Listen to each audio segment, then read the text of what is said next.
I think my biggest obstacle when it came to tennis was logistics when it came to tournaments. It was often pretty hard for my family to afford to travel a lot for tournaments, so I felt like I had to pick and choose which tournaments I wanted to play. And sometimes I felt like that put a lot of pressure on me to do well in those because I felt like I didn't have that many opportunities to play like really big national tournaments. I eventually had to just accept that the best was all I could do and that, whatever happens, happens. And, it's okay because I am doing my best. Living in San Diego here with my mom, she had to work a lot too. And so sometimes it was hard for her to take me to my matches. And so, sometimes I was fortunate enough to have a friend be able to give me a ride, but sometimes I would have to be at tournaments by myself. And at first, I think it was difficult to be, alone in kind of a stressful situation. But I think over time, it made me more independent and better able to take care of myself. My favorite memory from tennis is definitely competing in the intersectional team event.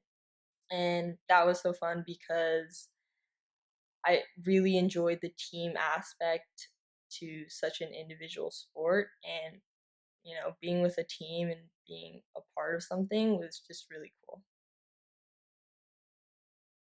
So I started playing tennis when I was like 2 years old because my parents would always play together. And so watching them play, it would make me really want to play as well. I would say the best piece of advice I've gotten, even though it's cliche, is to never ever give up. I think that my will to continue playing and will to win is what gave me a lot of success in the juniors. I can think back to matches where I was like even match points down, and I didn't let that affect my attitude or my belief in myself. And I remember I was still able to continue to fight, and I was, able to come back from that match. And so, even though it's cliche, I think belief in yourself can go a really long way. I would say the biggest sacrifice my family had to make was me and my mom having to move to San Diego when I was 13.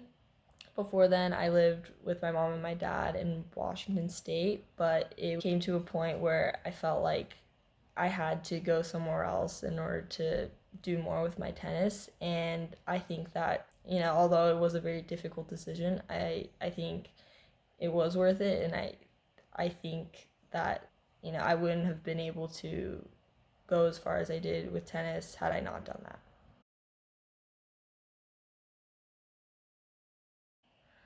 I think tennis really taught me perseverance and persistence, and I think it really showed me that hard work and dedication can take you a long way, and I think that's applicable to all aspects of life.